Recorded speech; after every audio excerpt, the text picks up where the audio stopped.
Good evening students. आप सभी लोगों का शौर एकेडमी के प्लेटफॉर्म पे एक बार फिर से स्वागत है और लगभग एक हफ्ते के गैप के बाद हम लोग मिल रहे हैं। तो कारण ये था कि दोनों लोग व्यस्त थे, ऑप्शनल की भी कक्षाएं नहीं चल रही थी। तो फिर उस छूटे हुए जो क्रम है उस क्रम को हम लोग आगे बढ़ाते हैं और इस बीच बहुत सारे लोगों ने एकेडमी को ज्वाइन किया है। उनको आपको बता दूं कि हम लोग मिशन ISPCS 2021 के अंतर्गत कक्षाएं चला रहे हैं कॉन्स्टिट्यूशन पे, करेंट इश्यूज़ पे और क्या कहते हैं कि हिस्ट्री एंड कल्चर पे कक्षाएं गई हुई हैं, क्लासेस गई हुई हैं और वो सब आपकी प्लेलिस्ट में हैं। तो जो लोग बाद में जुड़े हुए हैं उनसे ये कहूँगा कि वो प्लेलिस्ट देख लें। कुछ टेस्ट भी हुए हैं, उस टेस्ट को भी देख लें और एक शेड्यूल्ड वे में कम से कम एक हफ्ते में चीज़ें कवरअप कर लें। कोई भी चीज़ ऐसी नहीं है जो छोड़ने लायक है, तो उसे कवरअप कर लें। और बहुत जल्दी हम लोग अन्य अन्य सारे एस्पेक्ट को भी जोड़ेंगे, स्पेशली साइंस एंड टेक जो करंट इशूज़ में चल रहा है। हम उम्मीद करते हैं कि सैटरडे संडे तक उस पर भी एक वीडियो डालेंगे। साइंस टेक एंड एनवायरनमेंट ये सेक्शन जो है करंट इशूज़ में मैं देखूंगा और आपको पहले भी बताया था, तो वहाँ से भी चीज़ें अपडेट करिएगा, राइट। तो फिलहाल आज की क्लास को हम लोग शुरुआत करते हैं और आज का जो टॉपिक है वो है आंग्ल मराठा संघर्ष, एंग्लो मराठा वार, आंग्ल मराठा संघर्ष।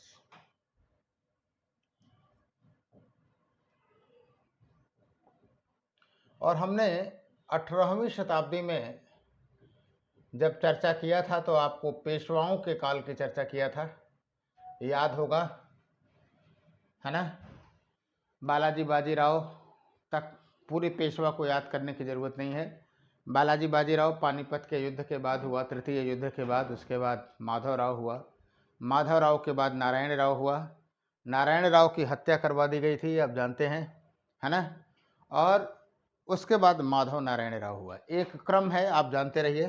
फिलहाल जो लोग नए लोग हैं वो क्या कहते हैं कि जुटे इस टॉपिक से, हम लोग चाहें तो पूरा भी कर ले, कोई दिक्कत नहीं है। बालाजी विश्वनाथ, आप लोगों को फटाफट क्रम बताना चाहिए। खैर हमने टाइम नहीं दिया, अगली बार बताऊंगा, पूछूंगा जब सवाल। Bajirao first, Bajirao first.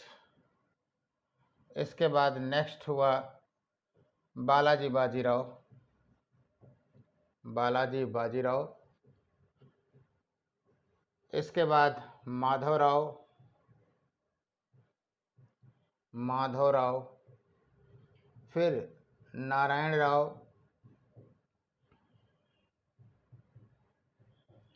और फिर इसके बाद हुआ माधव नारायण राव, माधव नारायण राव,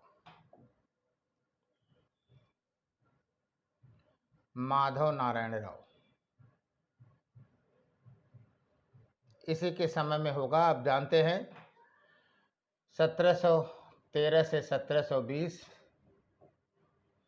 टाइम का एकदम मतलब नहीं है, लेकिन आप लोग एक क्रम से याद रखेंगे। 1720 से लेकर के 1740, 1740 से लेकर के 1761, 1761 से लेकर के 1772,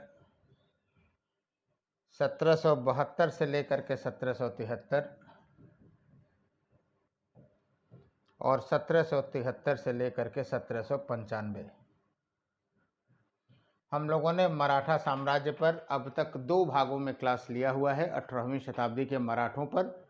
आप देखेंगे तो हमने बालाजी विश्वनाथ से लेकर के नारायण राव और माधव नारायण राव की बात की थी और आपको बताया था कि किस तरह से जब नारायण राव की हत्या की गई थी और बाद में उसकी विधवा रानी जब हुई तो बालक माधव नारायण राव को पेशवा बनाया गया। और माधव नारायण राव चूंकि अल्पवयस्क था, इसलिए इसके कार्यों को संचालित करने के लिए बड़ा भाई संगठन बनाया गया था। तो ज़रा आप लोग एक्टिव होइए दिमाग से और हमें 35 सेकंड के अंतर्गत बताइए कि क्या कहते हैं कि इस बड़ा भाई संगठन का जो अध्यक्ष था वो कौन था। 12 सदस्यों का एक संगठन था जिससे ये अपेक्षा थी कि वह माधव नारायण राव की तरफ से या पेशवा की तरफ से निर्णय लेगा। तो उसका अध्यक्ष कौन था? तो निश्चित रूप से 20, घड़ी की सुई हमारे सामने है, 25, तो वास्तव में उसका जो अध्यक्षता था वो कौन था? नाना फडणवीस था। इसकी जो अध्यक्षता किया बड़ा भाई संगठन की इसने अध्यक्षता किया नाना फडणवीस ने। किसने किया? नाना फडणवीस ने। लेकिन देखो, हमने आपसे पहले भी कहा था कि ये पता लगाना बहुत आवश्यक हुआ था कि आखिर में जो नारायण राव के समय जो मराठा दरबार में या मराठा दरबारियों की जो हत्या हुई थी, जो मर्डर मिस्ट्री थी, 10 लोगों की हत्या हुई थी, आखिर में उस हत्या को किसने कराया था? और हमने आपको पहले भी बताया था कि यह सुगबुगाहट हो रही थी कि वह हो न हो इसमें रघुनाथ राव का हाल है, रघुवा का हाथ है ना। इसलिए बड़ा भाई संगठन ने एक राम शास्त्री गाडगिल के अध्यक्षता में एक जांच समिति बनाई। राम शास्त्री गाडगिल, जो नाम यहाँ लिख दूं, कई बार आप लोगों के फ़ोन आते हैं। गाडगिल की अध्यक्षता में एक समिति बनी कि सर नोट्स कैसे बनाना है, नोट्स भी PDF दे दीजिए, ये कर दीजिए। अध्यक्षता में समिति बनी। आपको बता दूं कि थोड़ा सा आप एक्टिव होइए और संकल्प के साथ आइए, विकल्प के साथ नहीं कि इधर से उधर, उधर से इधर कट पेस्ट में मत जाइए। इतिहास में समझ बनाने का प्रयास करिए, किसी भी विषय में समझ बनाने का प्रयास करिए, और जो पॉइंट्स हम लोग यहाँ पे लिखे हुए हैं कापी कलम के साथ उसे लिखिए।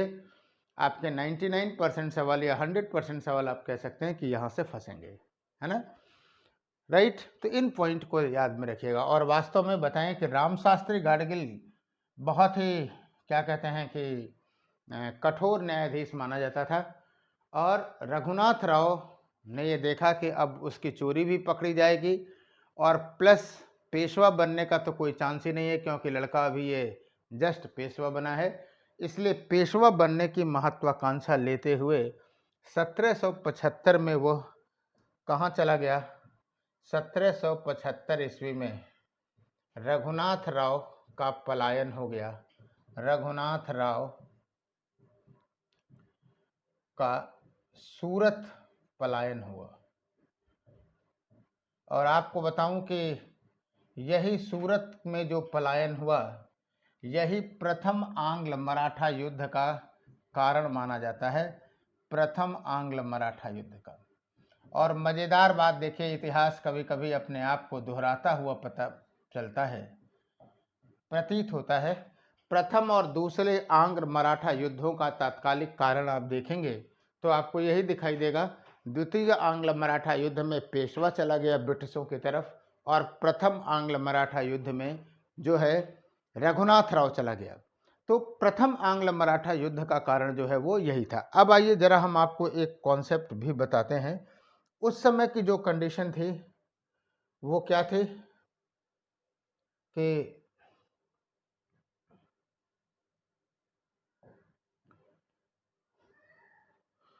उस समय कंडीशन ये थी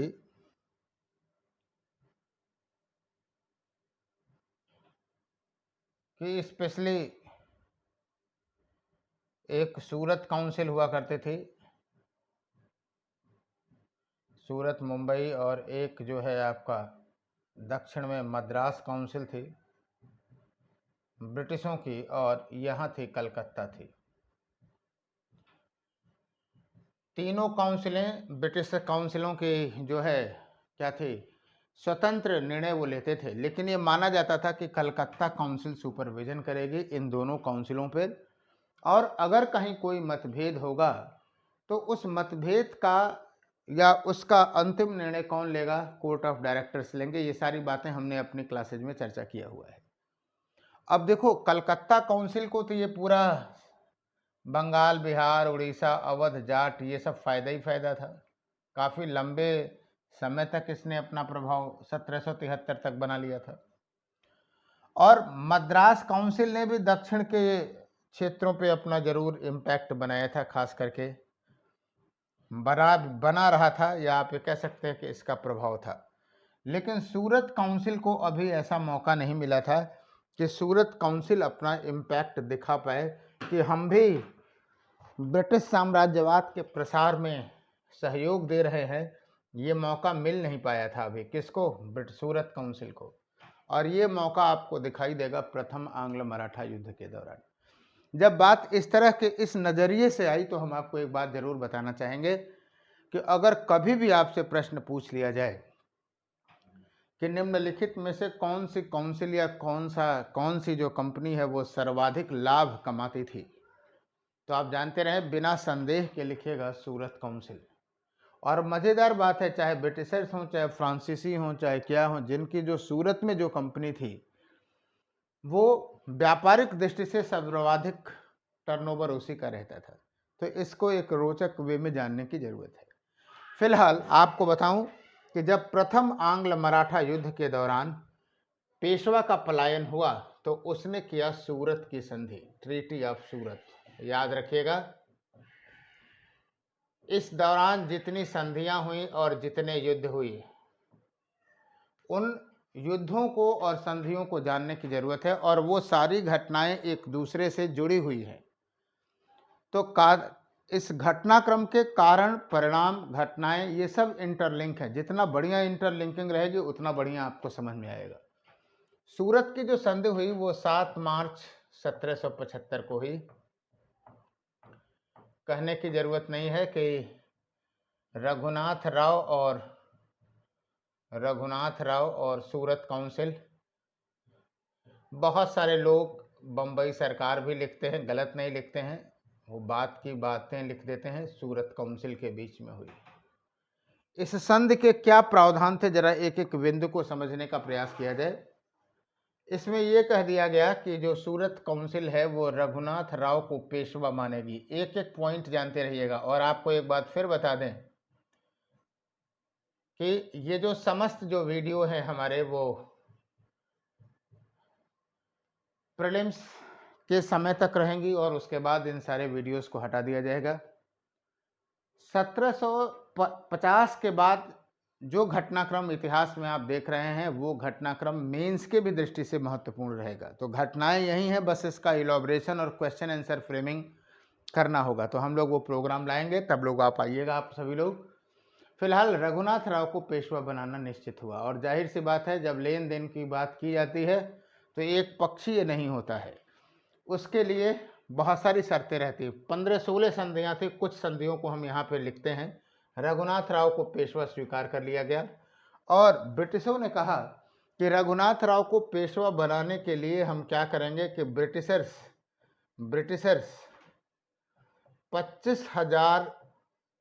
25,000 सैनिकों की सहायता करें, सैनिकों से मदद करेंगे। जब वो जान रहे थे कि बिना सैनिक हस्तक्षेप किए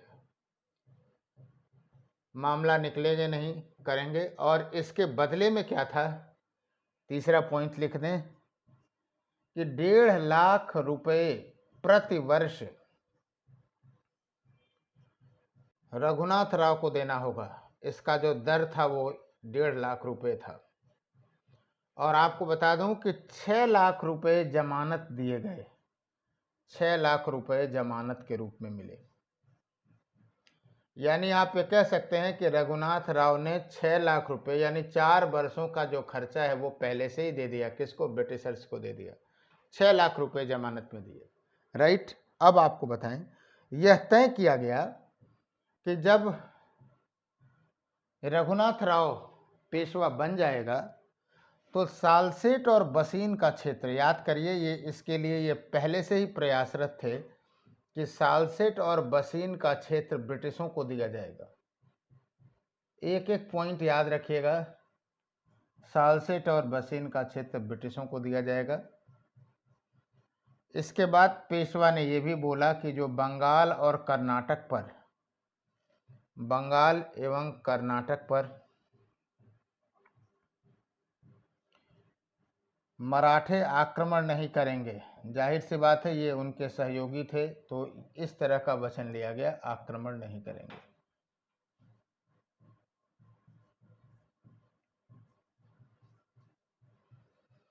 राइट।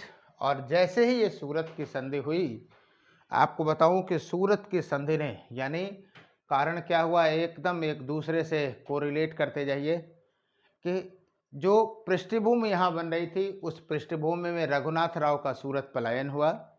उसके बाद वहाँ पर उसने सूरत की संधि किया, जो मैंने आपको यहाँ पे बताया कि सूरत की संधि के ये प्रावधान थे। और जाहिर सी बात है, जैसे ही सूरत की संधि हुई तो सूरत की संधि को स्वीकार नहीं किया पेशवा ने, और फिर वहीं से आंग्ल मराठा युद्ध की शुरुआत हुई। और जब सूरत की संधि के बाद आंग्ल मराठा शुरुआत हुई, यानी आप ये कह सकते हैं कि सूरत की संधि के पश्चात युद्ध प्रारंभ हुआ। लेकिन अभी युद्ध प्रारंभ ही हुआ था तो बताऊं कि एक संधि हुई, वो संधि थी पुरंदर की संधि। एकदम समझने की जरूरत है, क्योंकि कई बार आप ये पूछते हैं कि सर जब सब कुछ सही ही चल रहा तो ये बीच में पुरंदर की संधि कैसे हो गई, बताता हूं। वास्तव में सूरत की संधि को बंगाल की काउंसिल ने पसंद नहीं किया और कलकत्ता काउंसिल ने, और उसने एक नई संधि किया। और क्योंकि ये बात तय थी कि वो सुपरविजन कर सकती है, इसलिए उसका फायदा उठाते हुए इसने पुरंदर की संधि की। कलकत्ता काउंसिल और जाहिर सी बात है, ये रघुनाथ राव से नहीं किया गया, बल्कि किससे किया गया, पेशवा से किया गया। पेशवा का नाम लोगे तो माधव नारायण राव हो जाएगा, और व्यक्तिगत स्तर पे देखोगे तो नाना फडणवीस उसकी तरफ से हस्ताक्षर करता था। तो इस पुरंदर की संधि में क्या किया गया, पहली बात तो ये कहा गया कि सूरत की संधि समाप्त कर दी गई। सूरत की संधि समाप्त कर दी गई क्योंकि यही वो संधि थी जो कि रघुनाथ राव को पेशवा मानती थी। दूसरी चीज कह दिया गया कि जो पेशवा था उसने 12 लाख रुपए देना, 12 लाख रुपए ब्रिटिशों को दिया। अब आप कह सकते हैं कि सर ये तो दबाव से लिया गया, निश्चित रूप से, क्योंकि इसमें पेशवा की तो कोई गलती नहीं थी, लेकिन फिलहाल उन्होंने 12 लाख रुपए ब्रिटिशर्स को देना आसान समझा। उनको लगा कि ये युद्ध हो जाए, युद्ध होगा तो ज़्यादा लगेगा, इससे बढ़िया 12 लाख दे करके बवाल को ख़त्म कर लिया जाए। तीसरी बात उसने कि ये किया कि सालसेट और बसीन का संधि, सालसेट और बसीन का क्षेत्र, सालसेट एवं बसीन का क्षेत्र ब्रिटिशों को दिया, ब्रिटिशों को दिया, राइट। तो कुल मिला के देखो, फायदा तो हो ही गया, भले ही इसका कोई संघर्ष का निष्कर्ष निकले या ना निकले। चौथी बात कह दी गई, इस बात पर निश्चित रूप से सबको आपत्ति होनी चाहिए थी कि रघुनाथ राव को ब्रिटिश संरक्षण में, रघुनाथ राव को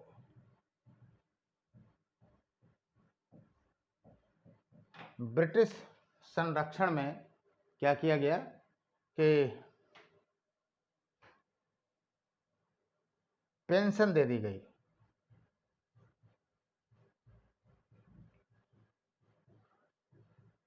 25,000 प्रति मास, इसी को बहुत सारे लोग 3 लाख रुपए प्रतिवर्ष भी लिख देते हैं। तो बात एक ही हुई, चाहे आप 25,000 रुपये प्रति मास मानिए, चाहे 3 लाख रुपए मानिए, तो इतने की उसे पेंशन दे दी गई। अब आप ये कह सकते हैं कि सर आखिर में रघुनाथ राव ने ऐसा क्या किया था कि उसको पेंशन दिया गया। जाहिर सी बात है, ब्रिटिशों का ये दबाव था, उसको लगता था कि अगर रघुनाथ राव उसके साथ रहा तो आगे भी षड्यंत्र करने के मौके मिल सकते हैं, है ना। तो ये रही पुरंदर की संधि। आपको बताऊं कि पुरंदर की संधि का सच पूछे तो क्रियान्वयन किया नहीं गया, बस टाल मटोल होता रहा, और ये दोनों संधियां कोर्ट ऑफ डायरेक्टर्स तक पहुंची, और कोर्ट ऑफ डायरेक्टर्स ने पुरंदर की संधि को सही नहीं माना और उसने सूरत की संधि को फिर से सही माना। इसका मतलब ये है कि सूरत की संधि के पश्चात अगर आप देखेंगे तो एक तरह से जब ये सूरत की संधि को मानी जाएगी तो मराठा युद्ध जो है एक बार फिर से शुरुआत होगा, राइट। यानी आप ये कह सकते हैं कि सर पुरंदर की संधि को एकदम घटनाक्रम को जोड़ते रहिए और समझते रहिए कि पुरंदर की संधि अस्वीकृत कर दी गई,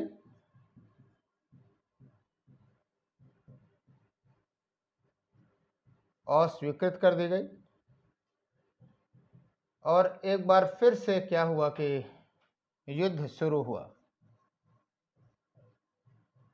बहुत सारे अप एंड डाउन आपको दिखाई दे रहे हैं और फिर से युद्ध प्रारंभ हुआ। लेकिन जब इस बार युद्ध प्रारंभ हुआ तो आपको बताऊं कि मराठे बुरी तरह से, मराठों ने पराजित किया किसको? मराठों ने पराजित किया ब्रिटिशों को और उन्हें बड़ा गांव की संधि करने पर विवश किया गया। तो आपने देखा कि एक ही युद्ध में कई संधियां हैं और हर युद्धों में आप देखेंगे कि लगातार संधियां हुई हैं और उनको आपको पता होनी चाहिए, डेट तो नहीं, कम से कम क्रम पता होना चाहिए। बड़ा गांव की संधि, और जितने भी नाम आपको दिख रहे हैं, सूरत, बड़ा गांव, सालाबाई, ये सब स्थान के नाम हैं, है ना। तो बड़ा गांव की जो संधि हुई वो हुई जनवरी 1779। ज़्यादा हो गया क्या? चलो ठीक है।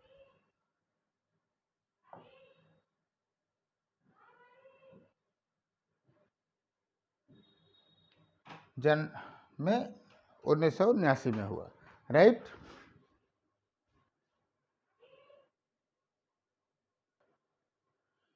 बड़ा गांव की संधि में क्या हुआ कि ब्रिटिशों ने यह कहा कि 1773 के बाद से, आफ्टर 1773, जो भी क्षेत्र दोनों पक्षों ने जीते हुए थे उन चीज़ों को क्या कर दिया गया? वापस कर दिया गया।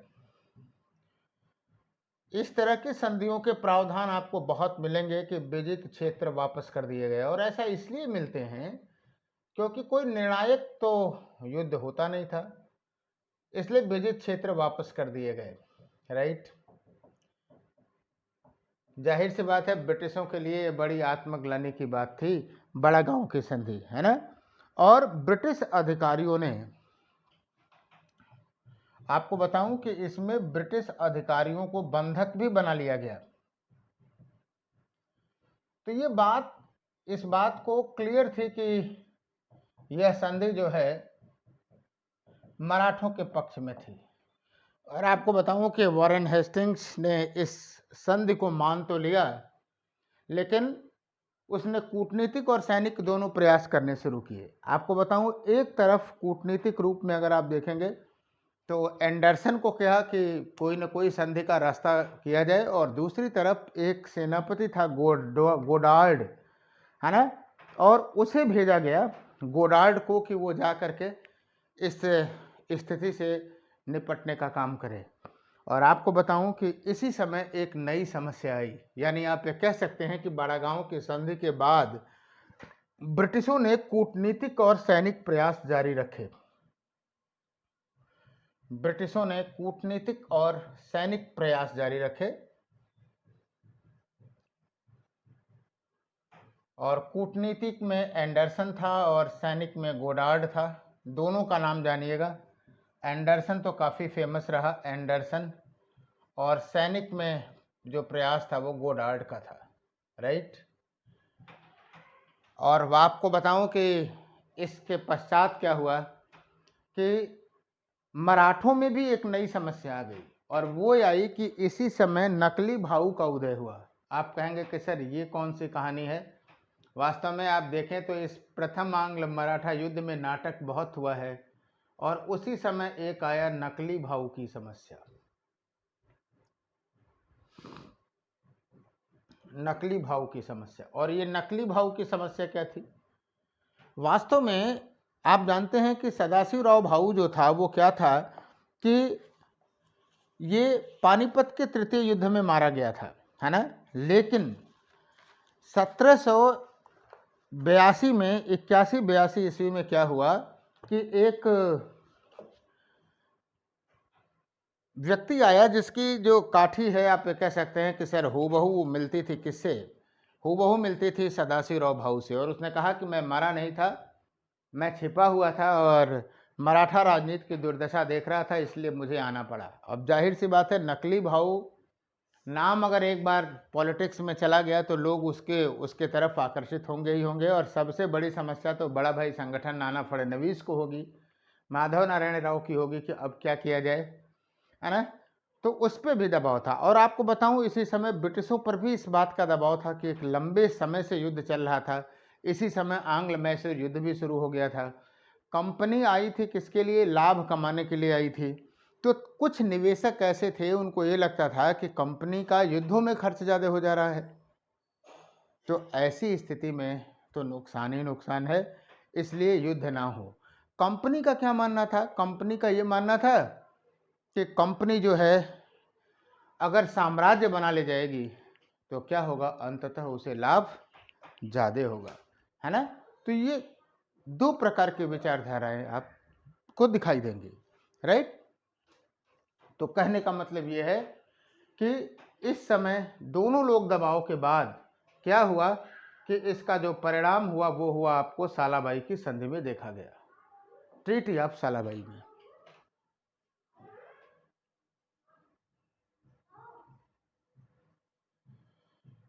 सालाबाई की संधि, और आपको बताऊं कि इन संधियों पे सीधे मेंस में सवाल बनते हैं, तो वहाँ पे भी आप तभी जान पाएंगे जब इसकी क्लियरिटी से इस संधि के प्रावधान को जानेंगे, और साथ ही साथ ये आप जान पाएंगे कि किस तरह से क्या कहते हैं कि इसके प्रावधान क्या थे, किस तरह के पृष्ठभूमि थे, क्या परिणाम थे, तभी इन सारे बिंदुओं को आप जान पाएंगे।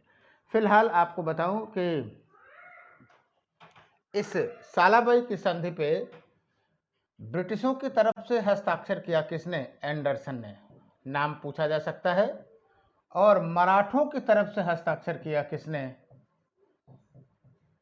सिंधिया ने किया, राइट? तो पहला सवाल तो आपको यहीं से दिख जाएगा कि जो सालाबाई की संधि पर हस्ताक्षर किसने किया। इस संधि में माधव नारायण राव को क्या किया गया? पेशवा मान लिया गया। ये तो जाहिर सी बात है कि माना ही जाएगा। आइए देखते हैं इसके प्रावधान। माधव नारायण राव को पेशवा माना गया।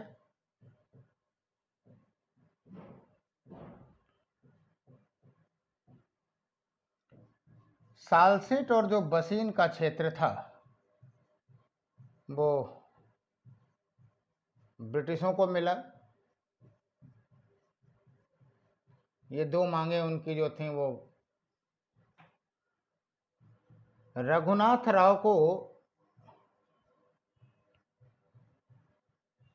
3.5 लाख की पेंशन दी गई, 3.5 लाख की। हालांकि ये बात कह दिया गया कि अब ब्रिटिशर्स उसका साथ नहीं देंगे, ये बात प्रावधान में जरूर थी, है ना? और आपको बताऊं कि सालसेट बसीन नहीं, बसीन तो मराठों के पास ही था, थोड़ा सा इसको अमेंडमेंट करें, लेकिन सालसेट और थाने का क्षेत्र था, सालसेट और थाने का क्षेत्र। चौथी बात ये कही गई कि जो मराठे हैं वो किसी विदेशी शक्ति से समझौता नहीं करेंगे, किसी विदेशी शक्ति को अपने दरबार में नहीं रखेंगे, इस तरह से। और लास्ट पॉइंट इस बात का था कि सालाबाई की संधि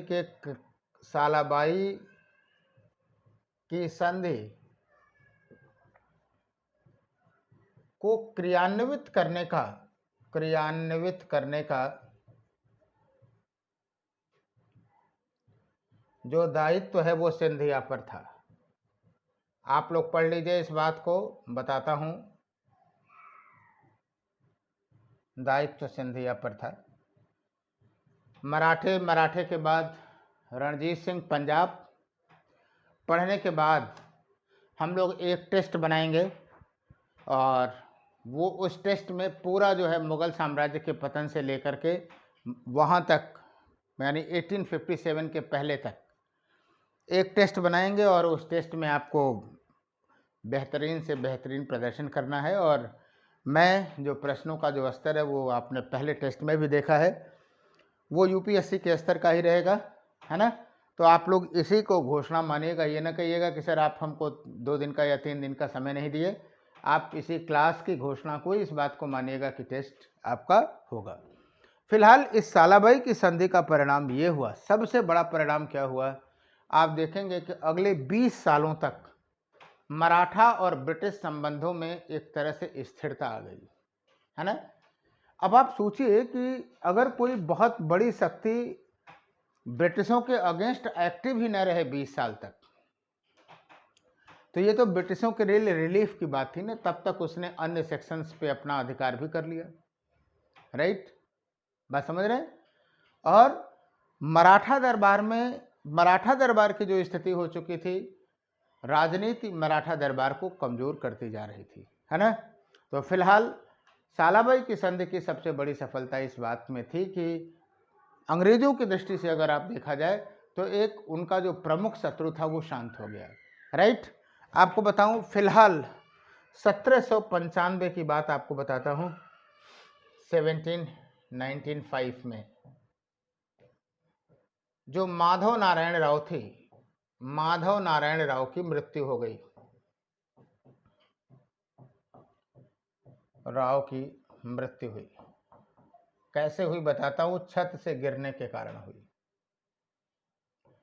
और बहुत सारे लोग तो इस बात को लिखते हैं दबी जबान में कि पेशवा ने आत्महत्या कर लिया। कारण क्या था कि 20-22 साल इसकी उम्र हो चुकी थी, और आप जानते हैं कि पेशवा राजनीति में तो 20 साल पे लोग पेशवा का काम करने लगे थे। और बड़ा भाई संगठन जो है वो अभी जो है वही सारे निर्णय लेती थी। तो कहा यह जाता है कि वो एक तरह से मेंटल प्रेशर में आ गया और छत से सो रहा था, गिर गया। खैर जो भी हो, माधव नारायण राव के कोई पुत्र नहीं थे। अब जाहिर सी बात है कि अगर अब तक रुका होता तो शायद रघुनाथ राव को पेशवा बनाने की बात होती, लेकिन रघुनाथ राव ने मराठा राजनीति में इतनी गंदगी कर ली थी कि अब सोचा भी नहीं गया।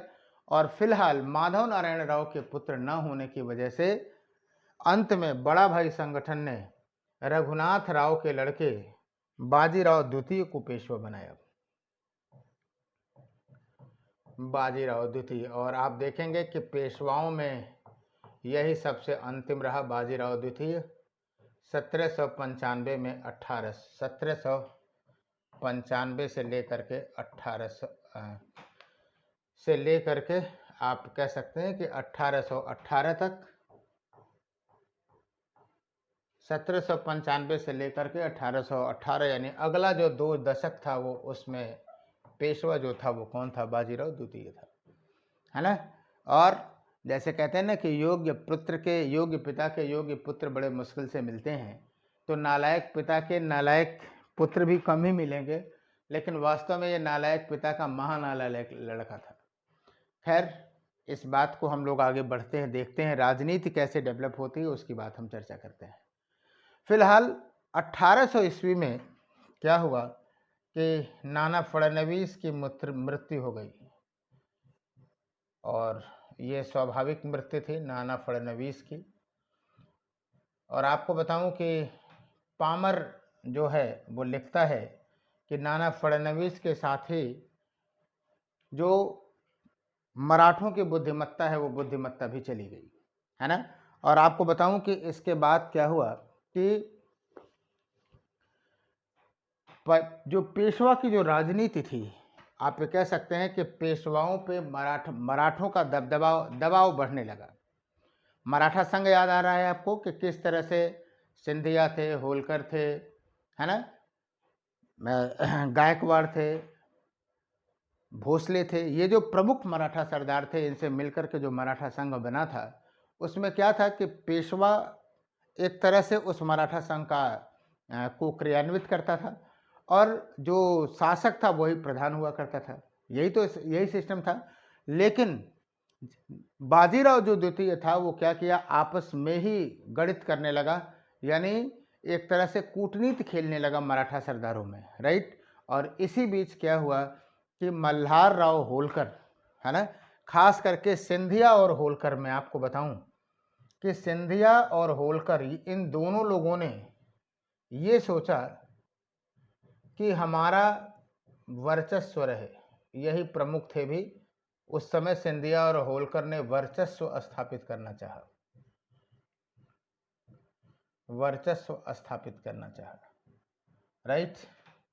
और इसी बीच क्या हुआ कि मल्हार राव होलकर के भाई थे बिट्ठू जी होलकर। बिट्ठू जी होलकर की हत्या करवा दी, किसने? पेशवा ने। और फिर होलकर ने क्या किया कि पुणे पर आक्रमण करके उसकी ऑफिस को तहस नहस कर दिया। फिर सिंधिया ने तहस नहस कर दिया। यानी बाजीराव द्वितीय को ये लगा कि अब वो इस मराठा संघ का नेतृत्व नहीं कर पाएगा।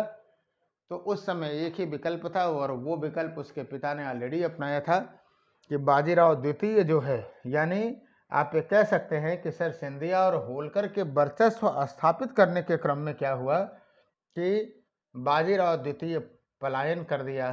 कहाँ पे? ब्रिटिशों के खेमे में। बाजीराव द्वितीय का ब्रिटिश खेमे में पलायन। और आपको बताऊं कि आप ये कह सकते हैं कि सर प्रथम और द्वितीय खेमे में पलायन। तो प्रथम एवं द्वितीय युद्धों की अगर हम बात करें तो आप ये कह सकते हैं कि सर प्रथम और द्वितीय युद्ध जो है के कारण एक जैसे आपको लगते हैं, है ना। प्रथम में वो चला गया और दूसरे में बाजीराव द्वितीय। प्रथम में रघुनाथ राव गया, दूसरे में ये गया। और जब ये ब्रिटिश खेमा में पलायन किया तो इसने फिर किया बसीन की संधि। बसीन की संधि, ये संधियां बड़ी फेमस रही हैं। सहायक संधि थी, हम लोग नीतियों के बारे में बताएंगे। फिलहाल यह एक सहायक संधि थी, ये जानते रहिएगा। 31 दिसंबर 1802 को ये संधि हुई थी बाजीराव द्वितीय और ब्रिटिशर्स के बीच में, राइट। बाजीराव द्वितीय एवं ब्रिटिशर्स। तो जो इसमें प्रावधान था पहला कि जो बाजीराव द्वितीय था उसने ब्रिटिशों की अधीनता स्वीकार की। ये बड़ा बवाल होने वाला है, आगे समझिएगा। अधीनता स्वीकार की, राइट।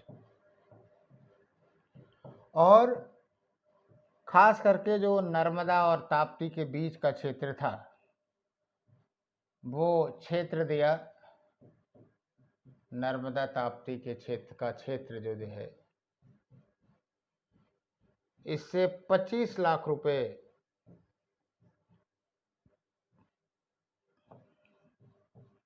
आय होनी थी। एक ब्रिटिश रेजिडेंट रखा गया, जैसे अवध में था, आप जानते हैं जो भी सहायक संधि करता था उसे एक ब्रिटिश रेजिडेंट रखना पड़ता था। मराठों की जो विदेश नीति थी, मराठों की विदेश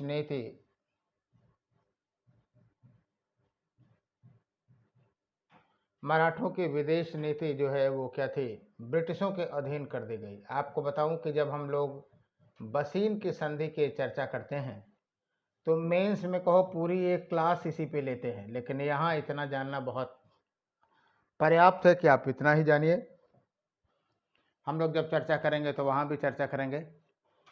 बसीन की संधि के प्रावधान थे। और आपको बताऊं कि मराठा सरदार मराठा संघ से जुड़े हुए थे, इसलिए जैसे ही यह संधि की तो स्वाभाविक रूप से यह संधि मराठा सरदारों पर भी लागू होनी थी, क्योंकि मराठा संघ का जो कार्यात्मक जो क्या कहते हैं कि प्रमुख था वो कौन था? पेशवा ही था, है ना।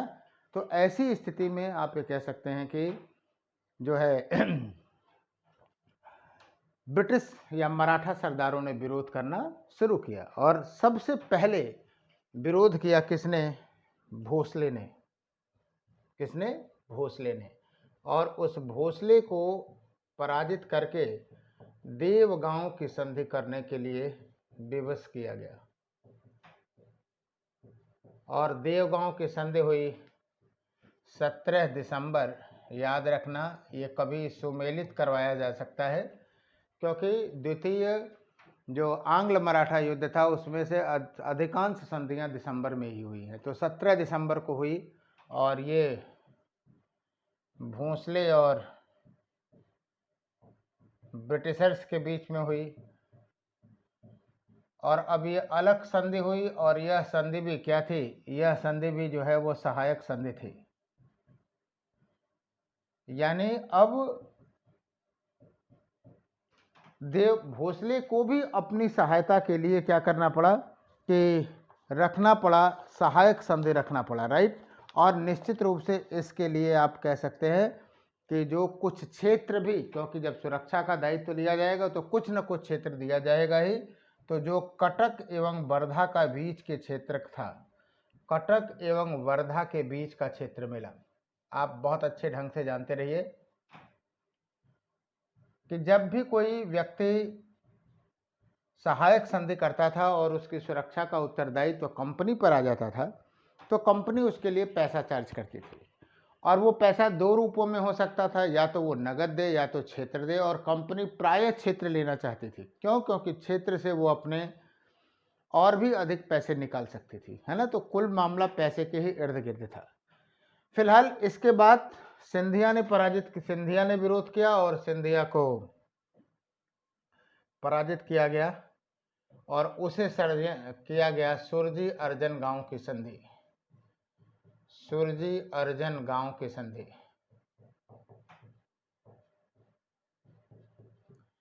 और ये हुआ दिसंबर में, ये भी है 1804 में। एक एक साल बाद है, इसलिए आप आसानी से इसे याद कर सकते हैं। 30 दिसंबर सुरजी अर्जन, ये उसी महीने में, 4 नहीं उसी साल है, 30 दिसंबर 1803, राइट।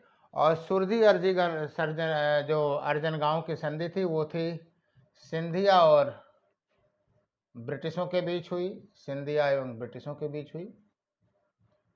और यह भी जो है वो क्या थी, एक तरह से सहायक संधि थी। लेकिन सिंधिया के साथ सहायक संधि करने में एक बात का ध्यान रखा गया कि हर जगह जो सेनाएं थी वो क्या थी कि राज दरबार के अंदर रहती थी। लेकिन सिंधिया के समय में ये कहा गया कि जो ब्रिटिश जो सेनाएं रहेंगी वो राज्य के बाहर रहेंगी। एक तकनीकी रूप से ये थोड़ा सा उसको दिया गया, अदरवाइज हर जगह रेजिडेंट मिलना ही मिलना था। और इसने जो क्षेत्र दिया, खास करके जो गंगा यमुना दोआब का जो क्षेत्र था, इनकी कुछ रियासतें थी गंगा यमुना दोआब में, उसे दे दिया। प्लस आप कह सकते हैं कि जयपुर रियासत, जयपुर या राजस्थान का जो क्षेत्र था वो दे दिया, किसको? ब्रिटिशों को दे दिया, राइट। तो कहने का मतलब हमारे ये है कि आप जरा सोचिए कि क्या फायदा हुआ। बल्कि अलग अलग लोगों ने संधियों का वो किया, तो आप क्या कहते हैं कि जब अलग अलग सहायक संधि हुई तो सभी सरदारों को ब्रिटिशों को क्षेत्र देना पड़ा। तो कुल मिलाकर के द्वितीय आंग्ल मराठा युद्ध में अगर आप देखेंगे तो ब्रिटिशों को जबरदस्त क्षेत्र प्राप्त हुए, है ना। और आपको बताऊं कि अंतिम जो विद्रोह किया वो किया किसने? होलकर ने। और होलकर का विद्रोह काफी सशक्त था। होलकर का विद्रोह सर्वाधिक शक्तिशाली रहा। यशवंतराव होलकर था इस समय, सर्वाधिक शक्तिशाली रहा। और याद रखिएगा यहीं पर एक घटना होगी, उसे भी ध्यान देने की जरूरत है। वो ये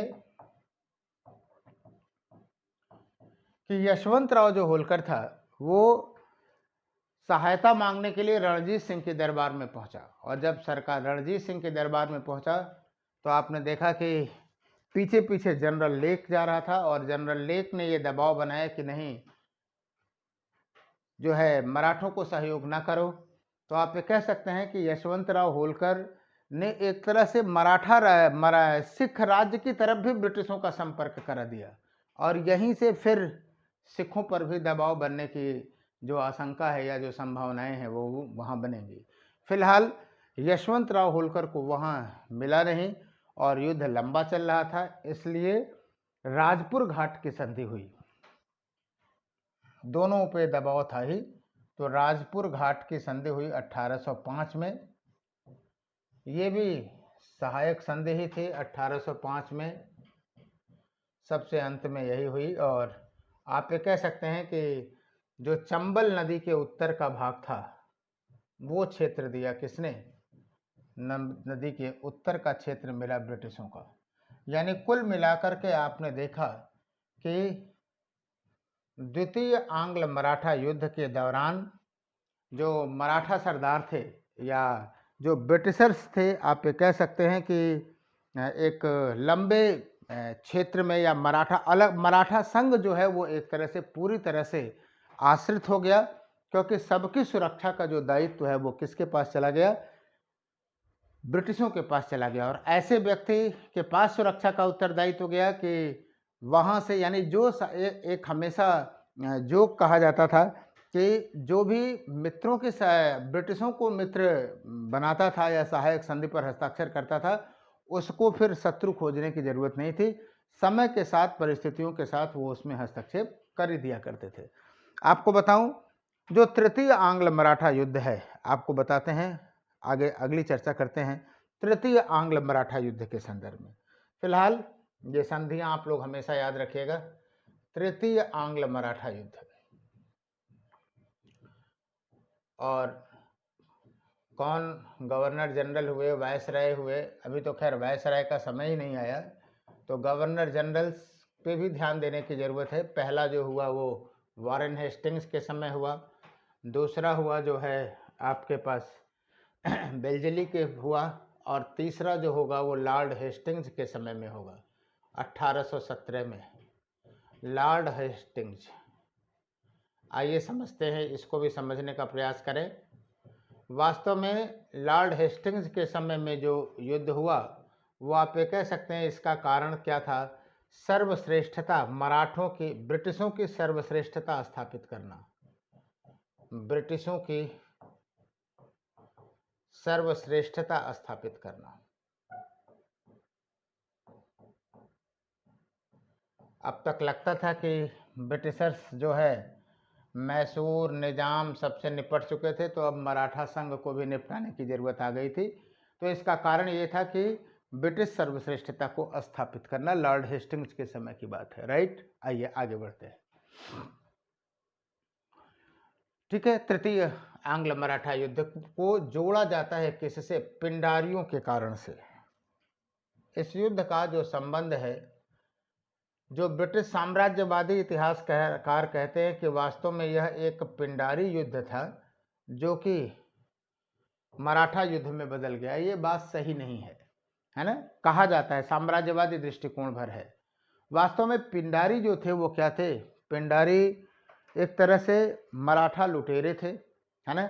और जब ब्रिटिशों का प्रभाव बढ़ गया, ज़्यादा नियंत्रण बढ़ गया, तो पिंडारी क्या करते थे? मराठा सैनिक थे भूतपूर्व, तो ये लूटपाट का कार्य करते थे, और इससे सभी त्रस्त थे, इवन मराठा सरदार भी त्रस्त थे, है ना? और सिंधिया और भोसले जैसे लोग ये चाहते थे कि होलकर, सिंधिया और होलकर जैसे लोग चाहते थे कि पिंडारी खत्म हो जाए। सिंधिया ने तो एक बार पत्र भी लिखा था ब्रिटिशों को कि अगर आप लोग मदद करें तो हम पिंडारियों को का दमन कर दिया जाए, लेकिन तब ब्रिटिशों ने ध्यान नहीं दिया, क्योंकि अगर तब करते तो पिंडारियों के दमन का श्रेय मराठा सरदारों पर भी चला जाता। इसलिए उन्होंने खुद इसके अगेंस्ट काम किया। और पिंडारी युद्ध की बात करें तो इसमें 3 नाम मिलते हैं: चीतू, करीम खान और वसील मोहम्मद।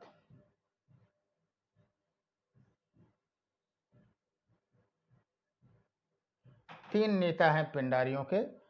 और इसके खिलाफ जो अभियान चलाया वो लॉर्ड हेस्टिंग्स ने चलाया। ये सब तथ्यगत बातें पूछी जा सकती हैं, लॉर्ड हेस्टिंग्स ने चलाया। और इसका साथ दिया किसने? टॉमस हिस्लॉप ने। पूछा जा सकता है टॉमस हिस्लॉप ने कि किसने किसने जो है पिंडारी युद्ध में काम वो किया था। तो चाहिए इसको जानिए, यहाँ से भी सवाल पूछा जा सकता है, यहाँ से भी पूछा जा सकता है। वास्तव में वसील मोहम्मद सिंधिया के पास था, तो इसने सिंधिया के पास गया और सिंधिया ने इसे ब्रिटिशों को पास दे दिया और अंत में इसकी जेल में मृत्यु हो गई। करीम खान ने आत्मसमर्पण कर दिया था और जो है गोरखपुर में इसे जागीर दे दी गई और चीतू जो है वो जंगलों में खो गया और कहा जाता है कि चीतू को चीते ने खा लिया। और इस प्रकार पिंडारियों का दमन हुआ। लेकिन इसी पिंडारियों के दमन के दौरान मराठा सरदारों से भी कुछ संधियां हुई और यहीं से मराठा संघ हो जाएगा। तो आइए आपको बताते हैं, देखते हैं कि जो सबसे पहली जो संधि हुई वो क्या हुई। वो हुई आपके नागपुर की संधि।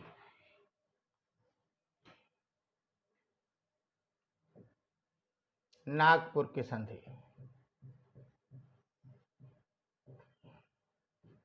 और नागपुर की संधि है तो आप जाहिर सी बात है भोसले होगा।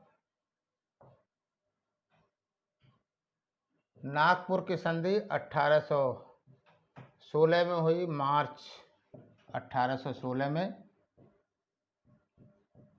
भोसले एवं ब्रिटिशर्स के बीच में हुआ। और वास्तव में क्या था, रघुजी भोसले की मृत्यु हो गई थी और उसके बाद जो है क्या कहते हैं कि रघुजी भोसले की जगह पे अप्पाजी भोसले को जो है उसने नागपुर की ये संधि की थी। और इस नागपुर की संधि में अगर आप देखें तो एक तरह से आप कह सकते हैं कि ये अप्पाजी भोसले ने किया था और ये भी एक तरह से सहायक संधि थी। और सहायक संधि के लिए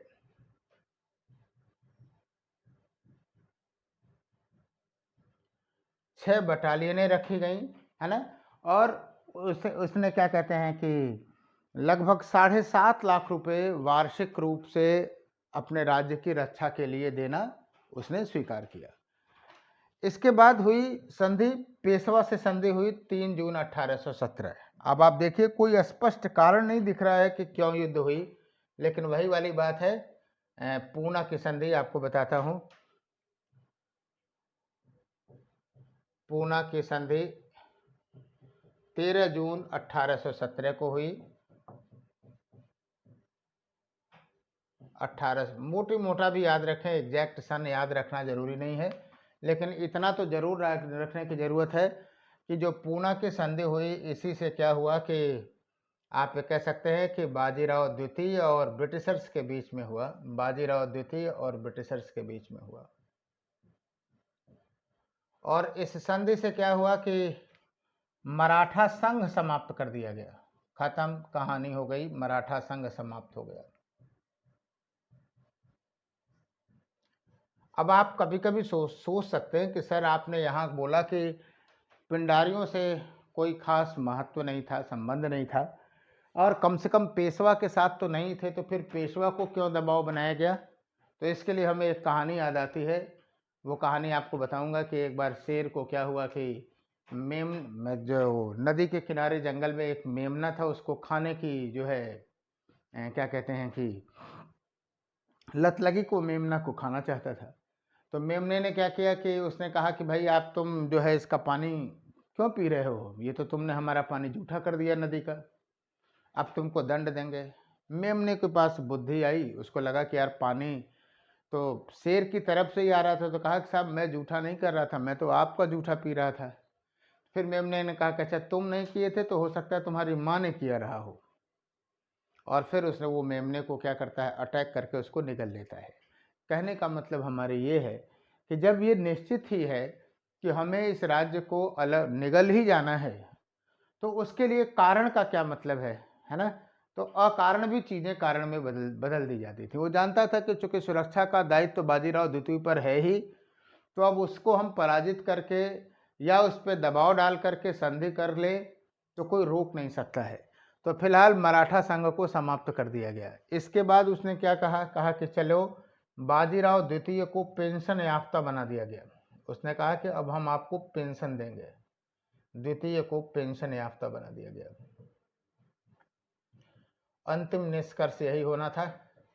आपको बताऊं कि पेशवा ने इस संधि का विरोध करने का प्रयास किया, कोरेगांव में लड़ा, अष्टी में लड़ा, लेकिन अंततः उसे 1 जून 1818 को पराजित कर दिया गया और फिर वो बिठूर में रहने के लिए बिठूर में चला गया।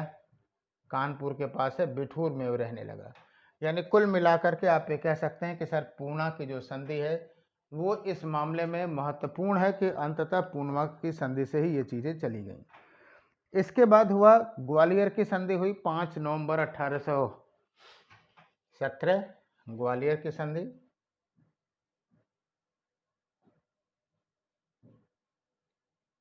ग्वालियर की संधि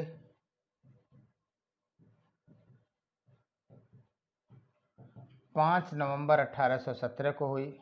और जब ग्वालियर आ गया तो बताने की ज़रूरत नहीं है, किसके साथ होगा, सिंधिया के साथ होगा, सिंधिया और ब्रिटिशर्स के साथ हुआ।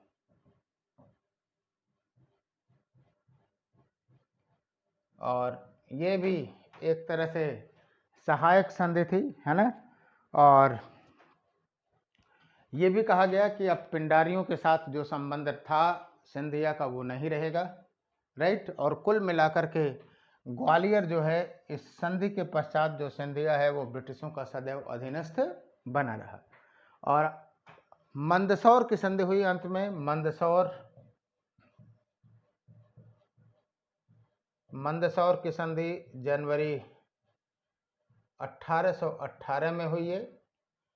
और ये हुई जो है क्या कहते हैं कि मंदसौर यानी किसके बीच में, होलकर के बीच में हुई, राइट।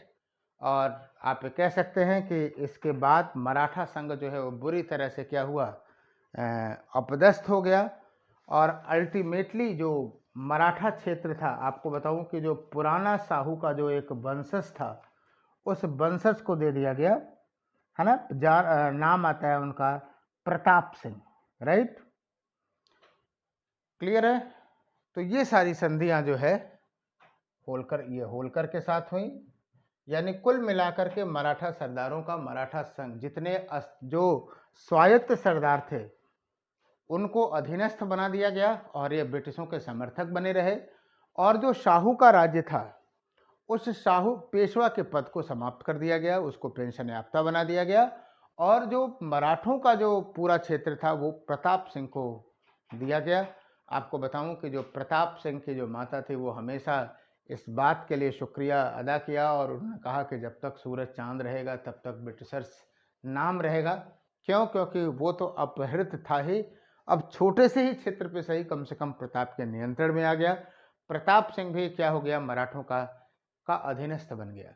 यानी इस प्रकार आप देखेंगे कि 1817 तक मराठे चले गए, मैसूर चला गया, निज़ाम चला गया, बंगाल चला गया, है ना। अवध अभी सहायक बनेगा ही बनेगा। यानी उत्तर भारत में अब केवल आपको दिखाई देगा पंजाब राज्य, जिसकी चर्चा हम लोग कल करेंगे। तो बहुत बहुत धन्यवाद, थैंक यू। जुड़े रहिए इस मिशन के साथ, है ना। और अपनी उत्साहपूर्वक चीज़ें दिखाइए।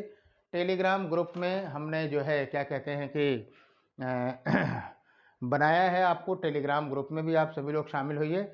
साइंस और टेक के जो भी पीडीएफ नोट्स होंगे हम वहीं आपको प्रोवाइड करेंगे। इतिहास में तो हमने ऑलरेडी यहाँ पे चर्चा किया हुआ है कि आपको उसके लिए किसी अतिरिक्त मैटर्स की ज़रूरत नहीं पड़ेगी, राइट। तो बहुत बहुत धन्यवाद, थैंक यू।